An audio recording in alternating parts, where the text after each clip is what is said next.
Hello बच्चों, हम लोग पढ़ रहे हैं metal and non metal chapter. आज हम लोग का मेन लेक्चर रहेगा uses of metal and non metals. ठीक है, uses of metals and non metal.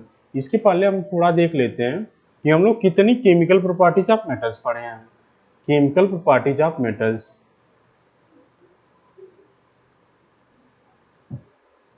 Chemical properties of metal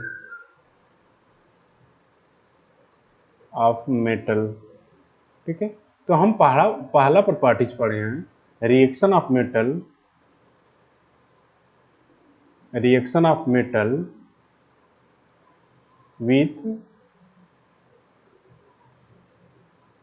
with oxygen, मतलब O2।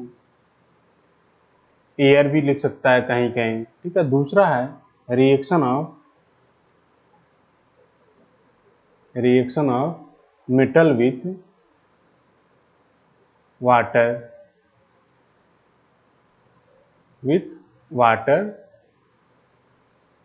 Water.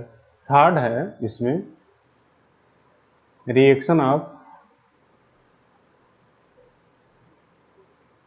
Metal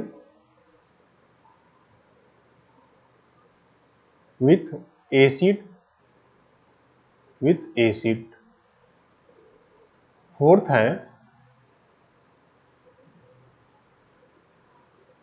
reaction is reaction of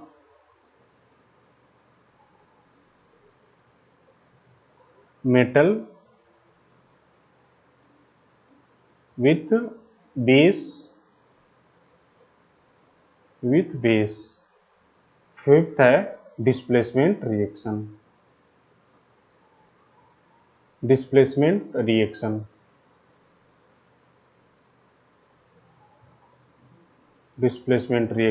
ये 5 reaction हम लोग पढ़े हैं केमिकल प्रॉपर्टीज में मेटल के। पहला है ऑक्सीजन। जब ऑक्सीजन से रिएक्शन कर रहा है मेटल तो क्या बनाएगा? मेटल ऑक्साइड बनाएगा। उसका नेचर क्या होगा? बेसिक नेचर का होगा। ठीक है, दूसरा रिएक्शन है reaction of metal with water. जब मेटल वाटर से रिएक्शन करता है तो मेटल हाइड्रोक्साइड का फॉर्मेशन करता है और हाइड्रोजन गैस रिलीज करता है। मेटल हाइड्रोक्साइड का नेचर क्या होगा? बेसिक नेचर का होगा, या फिर उसको हम लोग बेस बोल देंगे। तीसरा रिएक्शन है reaction of metal with acid. जब मेटल एसिड से रिएक्शन करता है तो साल्ट का फॉर्मेशन करता है और हाइड्रोजन गैस रिलीज करता है। चौथा रिएक्शन है reaction of metal with base. जब मेटल बेस से रिएक्शन करता है तो साल्ट का फॉर्मेशन करता है और बेस और हाइड्रोजन गैस रिलीज हो जाता है। ठीक है, पांचवा है डिस्प्लेसमेंट रिएक्शन। डिस्प्लेसमेंट रिएक्शन में होगा हाई रिएक्टिव एलिमेंट्स क्या होगा? लो रिएक्टिव एलिमेंट्स को, लो रिएक्टिव मेटल को डिस्प्लेस कर देगा उसके कंपाउंड से। ठीक है, तो ये 5 रिएक्शन हम पढ़ चुके हैं। इसमें से 3 ऐसे रिएक्शन है जिसमें से हाइड्रोजन गैस रिलीज हो रहा है। 3 ऐसे रिएक्शन है जिसमें से रिएक्शन के बाद क्या होगा? हाइड्रोजन गैस रिलीज होगा। पहला है reaction of metal with water होगा तो भी हाइड्रोजन गैस रिलीज होगा। Reaction of metal with acid होगा तो भी हाइड्रोजन गैस रिलीज होगा। Reaction of metal with base होगा तो भी हाइड्रोजन गैस रिलीज होगा। ठीक है, ये हम लोग 5 रिएक्शन पढ़े हैं इसमें। जैसे देख लो यहाँ पे reaction of zinc metal with iron sulphate solution, ये डिस्प्लेसमेंट रिएक्शन का एग्जांपल है। आयरन सल्फेट सोल्यूशन है ग्रीन कलर का, ये ग्रीन कलर सोल्यूशन है। जिंक क्या होता है? सिल्वरी व्हाइट होता है। जब रिएक्शन कर ले रहा है तो जिंक सल्फेट कलरलेस सोल्यूशन का फॉर्मेशन कर दे रहा है और आयरन ग्रे बन जा रहा है। यहाँ पे जिंक क्यों डिस्प्लेस कर दे रहा है आयरन को? क्योंकि जिंक की रिएक्टिविटी क्या है? आयरन से ज्यादा है, तो रिएक्टिविटी ज्यादा होगा तो लो रिएक्टिव मेटल को क्या करेगा? डिस्प्लेस कर देगा उसके सोल्यूशन से। ये हो गया। नीचे वाले रिएक्शन में देख लो, जिंक सल्फेट है और फिर आयरन है, तो ये क्या हो रहा है? ये रिएक्शन ही नहीं हो पा रहा है, ये रिएक्शन नहीं हो पा रहा है क्योंकि हमें पता है कि जिंक की रिएक्टिविटी आयरन से ज्यादा होती है। जब जिंक की रिएक्टिविटी ज्यादा है तो जिंक को डिस्प्लेस नहीं कर पाएगा आयरन। ठीक है, इसलिए ये रिएक्शन नहीं हो पाएगा। यहाँ पे लिखा हुआ है this displacement reaction does not occur because iron metal is less reactive than zinc metal, so a less reactive metal iron cannot displace a more reactive metal zinc from zinc sulfate solution। ठीक है, ये हो गया। अब देख लो यहाँ पे comparison भी इंपॉर्टेंट है। Comparison between the chemical properties of metal and non metal. पहला है मेटल जब ऑक्सीजन से रिएक्शन करता है तो मेटल ऑक्साइड बनाता है, उसका नेचर क्या होता है, बेसिक नेचर का होता है। नॉन मेटल जब रिएक्शन करता है ऑक्सीजन से तो नॉन मेटल का ऑक्साइड बनाएगा, उसका नेचर क्या होगा, एसिडिक होता है। मेटल क्या करता है, वाटर से रिएक्ट करके metal hydroxide plus hydrogen gas release करता है। ठीक है, इसमें से कुछ ऐसे हैं जो स्टीम से रिएक्शन करेंगे, कुछ ऐसे हैं जो कोल्ड वाटर से और नॉर्मल वाटर से रिएक्शन कर लेंगे। जिसकी रिएक्टिविटी हाई होगी वो कोल्ड वाटर से रिएक्शन करेगा, जिसकी रिएक्टिविटी लो होगी वो स्टीम से रिएक्शन करेगा। कुछ ऐसे भी मेटल हैं जो हाइड्रोजन गैस नहीं प्रोड्यूस करते हैं, जैसे कॉपर हो गया, सिल्वर हो गया, गोल्ड हो गया। ये क्या हो गया, वाटर या फिर स्टीम से रिएक्ट नहीं करते हैं। जब रिएक्ट नहीं करेंगे तो हाइड्रोजन गैस भी क्या होगा, नहीं प्रोड्यूस होगा। नॉन मेटल क्या होते हैं, वाटर से रिएक्ट नहीं करते हैं या फिर स्टीम से रिएक्ट नहीं करते हैं, तो कोई प्रोडक्ट का फॉर्मेशन नहीं होगा। मेटल डाइल्यूट एसिड से रिएक्शन करता है तो क्या बनाता है, हाइड्रोजन गैस का फॉर्मेशन कर लेता है। उसी तरह से जैसे ऊपर वाले में एक्सेप्शन है, यहाँ भी एक्सेप्शन है। कॉपर, सिल्वर और गोल्ड डाइल्यूट एसिड से रिएक्शन नहीं करते हैं तो हाइड्रोजन गैस का फॉर्मेशन नहीं करेंगे। नॉन मेटल क्या होता है, एसिड से रिएक्ट नहीं करता है।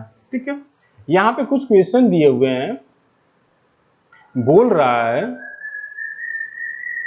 Sample problem 1, an element react with oxygen to form an oxide, an aqueous solution of oxide turn red litmus blue, is this element a metal और non metal, give reason for your answer. अब देखो हमें पता है कि red litmus blue में कौन convert करता है, रेड लिटमस ब्लू में कौन कन्वर्ट करता है, बताओ।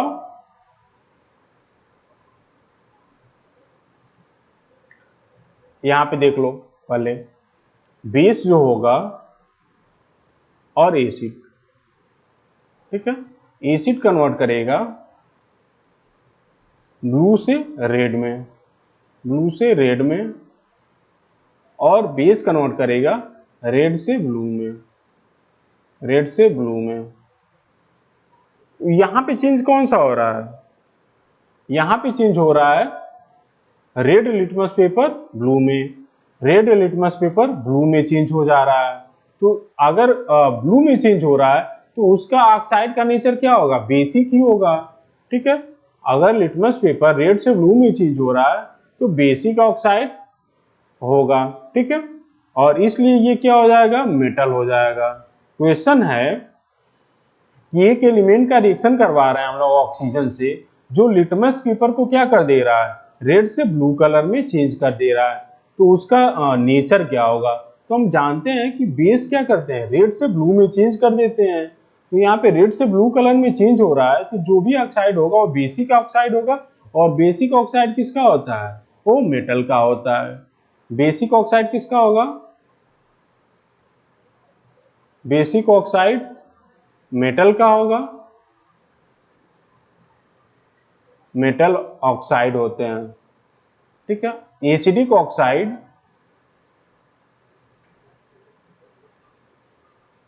नॉन मेटल के ऑक्साइड होते हैं।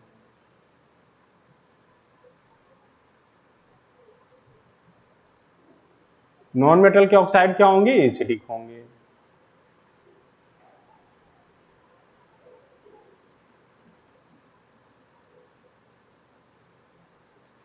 ठीक है, यहाँ पे एक और सिंपल प्रॉब्लम दिया हुआ है, why is iron not deposited over a copper plate when the copper plate is dipped in iron sulphate solution.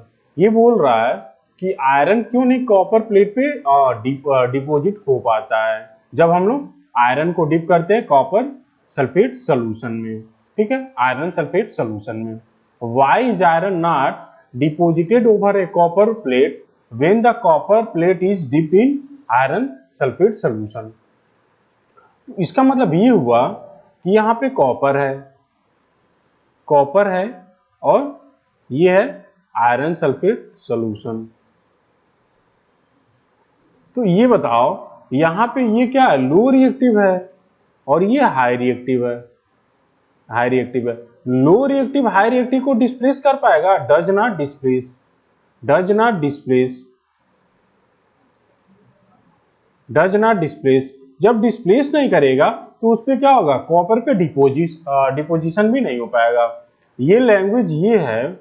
यहाँ पे एक बीकर है, यहाँ पे रखा हुआ है आयरन सल्फेट, आयरन सल्फेट। इसमें हम लोग कॉपर का रॉड डिप कर रहे हैं, कॉपर का रॉड डिप कर दे रहे हैं कॉपर। तो ये बोल रहा है कि ये जो आयरन है इस पे डिपॉजिट क्यों नहीं हो पा रहा है? तो डिपॉजिट क्यों नहीं हो पा रहा है? क्योंकि आयरन की रिएक्टिविटी ज्यादा होती है कॉपर से। तो क्या हो जाएगा? कॉपर उसको डिस्प्लेस नहीं कर पाएगा, इसलिए यहाँ पे डिपोजिशन भी नहीं हो पाएगा।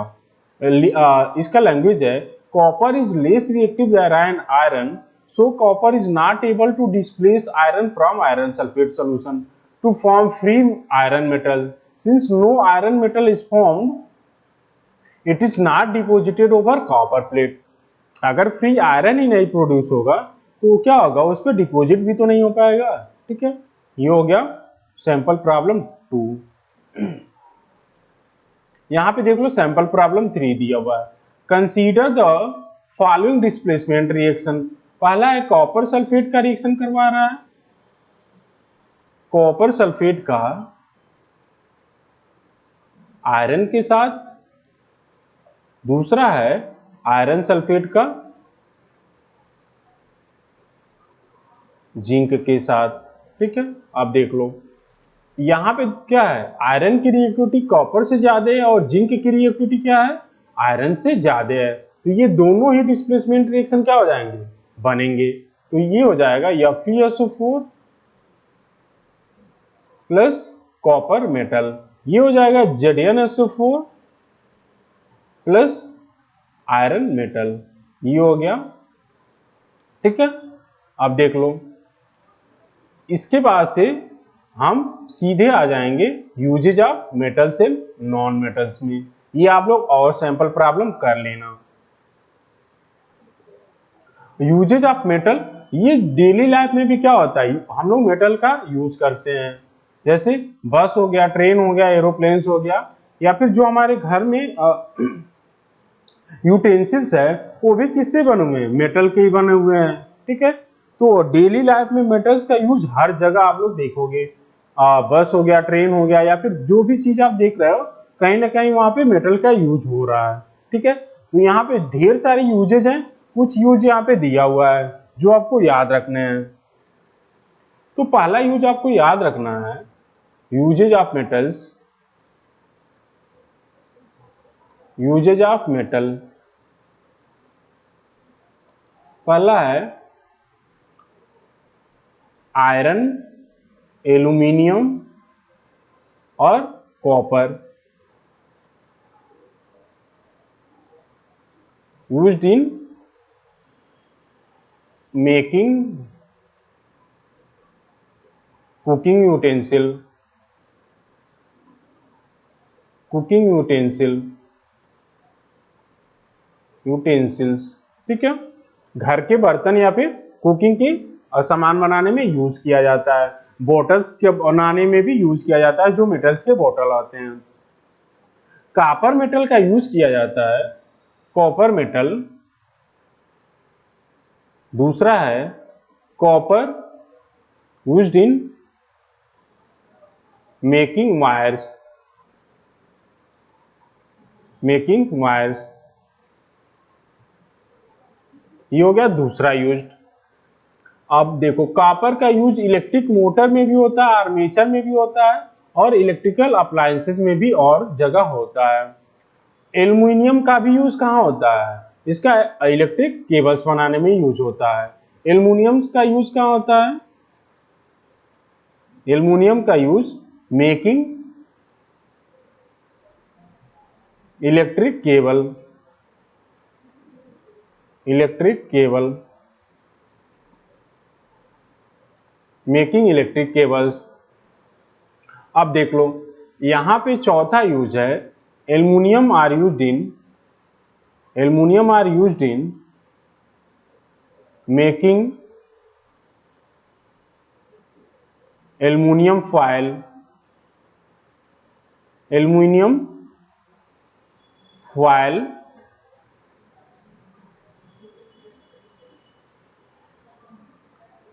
For packaging, for packaging, packaging के लिए एल्युमिनियम फॉयल का यूज किया जाता है। ये हो गया। और देखो एल्युमिनियम का यूज हम लोग एलॉय के रूप में भी करते हैं। एल्युमिनियम क्या होता है, बहुत ही लाइट मेटल होता है, उसका हम एलॉय बना के क्या करते हैं, एरोप्लेन में यूज करते हैं।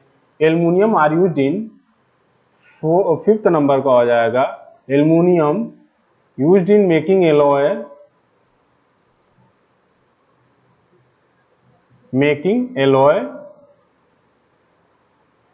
एलॉय इन एरोप्लेन्स, एरोप्लेन्स में, एरोप्लेन्स, ठीक है, एरोप्लेन्स बनाने में एल्युमिनियम एलॉय का यूज किया जाता है। आयरन मेटल का तो ढेर सारा यूज है, तो यहाँ पे कुछ यूज दिए हुए हैं, जैसे पाइप्स आप याद कर लोगे, रेलिंग याद कर लोगे, और गैस सिलेंडर बनाने में यूज किया जाता है आयरन मेटल का। तो ये यूजेज ऑफ मेटल्स हो गए हैं, ठीक है। जिंक मेटल का यूज होता है गैल्वेनाइजेशन में, ये इंपॉर्टेंट है। जिंक का यूज होता है, जिंक का use, zinc are used in galvanisation, galvanisation process, galvanisation process. 7th number का हो जाएगा, silver and gold are used in making jewellery, making jewellery,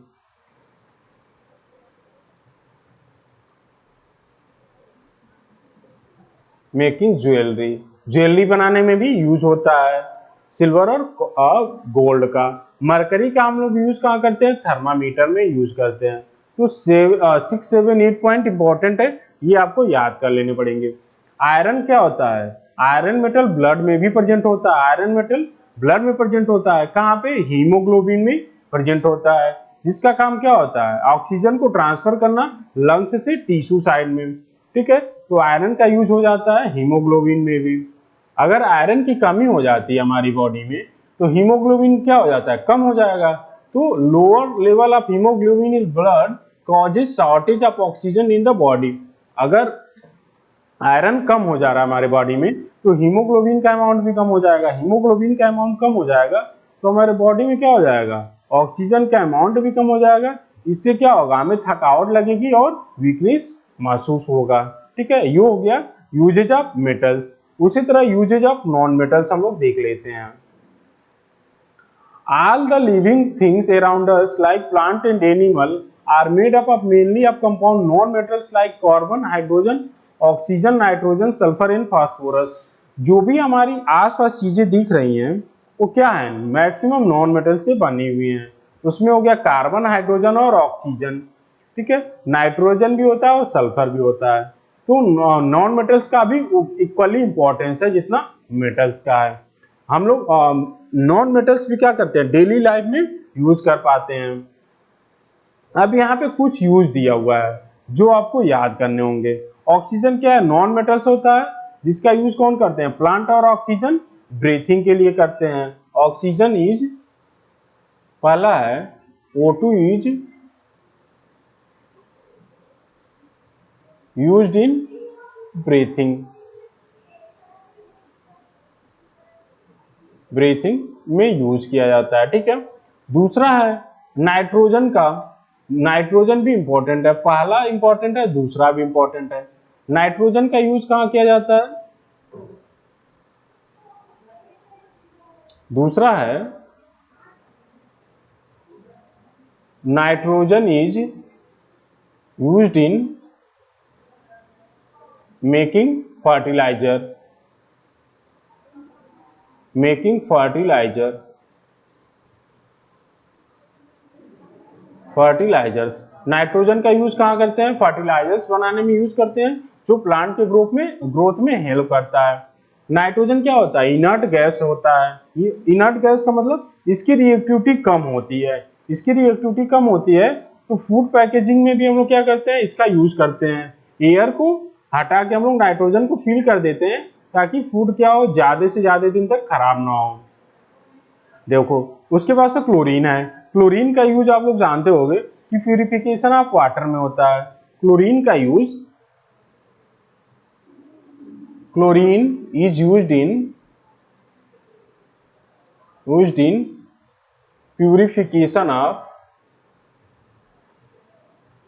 purification of water। Purification of water में use होता है chlorine का। ठीक है, आप लोग सुने हुए कि क्लोरीन क्या होता है। हम लोग क्लोरीन की गोली मिलाते हैं पानी में ताकि उस क्या हो जाए, जर्म को किल कर दे या फिर जो माइक्रो ऑर्गेनिज्म प्रेजेंट है उसको किल करे। ठीक है,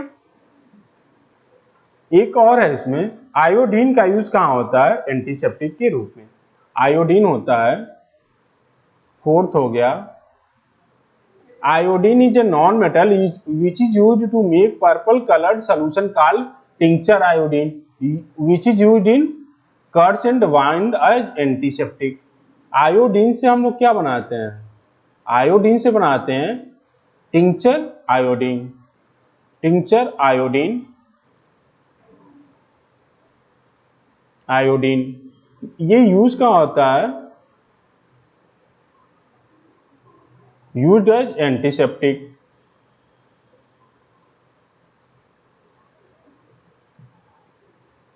एंटीसेप्टिक, कहीं घाव लग गया है या फिर कट गया है तो वहां पे हम लोग टिंक्चर का यूज करते हैं, आयोडीन टिंक्चर का। ये भी इंपॉर्टेंट यूज है। Sulphur and phosphorus are non metal which is used in firework. Sulphur और फास्फोरस का यूज कहाँ किया जाता है, पटाखे बनाने में यूज किया जाता है। ठीक है, ये है।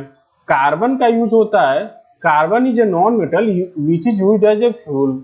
ठीक है, the forms are carbon used as a fuel are charcoal, coal and coke. Carbon का हम लोग यूज कहाँ करते हैं, carbon are used as a fuel. Fuel, carbon fuel कौन कौन से होते हैं ये इंपॉर्टेंट है, देख लो आप लोग। ये हो गया कोल, चारकोल और कोक। ये है कार्बन के कंपोनेंट जो हम लोग फ्यूल के रूप में यूज करते हैं। तो आप लोग मेटल और नॉन मेटल का यूज याद कर लीजिएगा, ये इंपॉर्टेंट है। ठीक है, ये हो गया पूरा मेटल का लेक्चर हम लोग खत्म कर दिए हैं। ठीक है, ओके।